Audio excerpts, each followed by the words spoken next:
What advice would you give to young players who are trying to break into the industry? Well, when I was coming up, I came to Hollywood because that's where the music was, right? And this is a long time ago, before the internet, before any way to get yourself out there, to email somebody a video. I mean, that just wasn't around. So you basically had to go into clubs and play on stage. But I still look at that as a real human connection. Like, yeah, you could do the Facebook, you can do the YouTubes. I think it's important for drummers to have some sort of visual of themselves. So someone says, hey man, I want to check you out. You film something cool of you playing, and you have maybe a good little website or any of that kind of stuff. Start to build your content. Like, for instance, the other day I got a call from my friend from Sum 41, and he was looking for a drummer. And I know this kid who I think is an amazing little drummer. And I call him, I go, I need a couple pictures, and I need a video. And he sent me over a YouTube video, and he said, he had stuff. So if the opportunity arises, be ready. And I would say, in this day and age, it's so great to be able to get yourself out there, isn't it? I mean, look at these little kids, like that kid Avery that's on YouTube. He's got like 2 million hits. He's a little monster. It's like, I watch him, I go, oh my God, look at this guy. It's awesome. So much easier now to like get yourself shown to a larger group of people than before. Yeah. And I would say for young drummers, just to have the whole thing together, the whole package. What kind of music are you going to go into?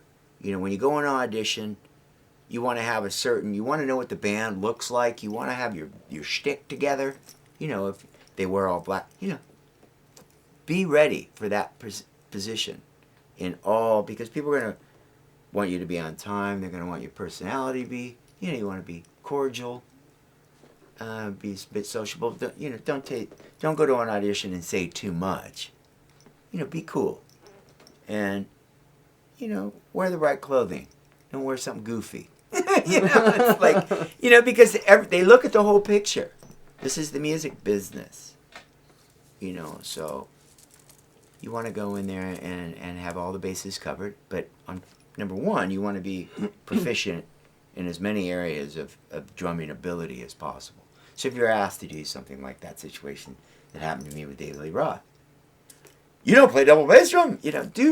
Have as much background and technique as possible, even if you don't have to use it. That's the beauty, knowing you got it in your back pocket. If I need to whip out something crazy, I can.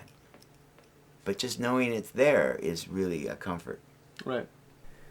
Being a drummer especially, you have to be able to maneuver this crazy business in an interesting way. You have to be able to say, hey, well, what is it that's going to get me to the next level? You got to be able to walk through a lot of obstacles. And you got to find your niche, you got to find your niche. What are you the best at? It's like a sport. Like if you're the best at first base, you're the best at, you know what I mean? Right.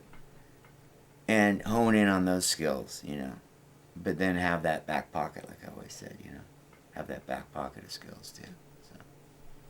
So when we did the Revolver stuff, no one wanted to come over because they didn't have any place to hang out. They were like, well, where are we going to hang out? I mean, you got no lounge. So I built this lounge like after the band didn't want to come over. So I built the lounge. This used to be outside.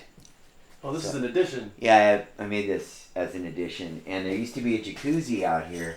So the jacuzzi's still here. I left it.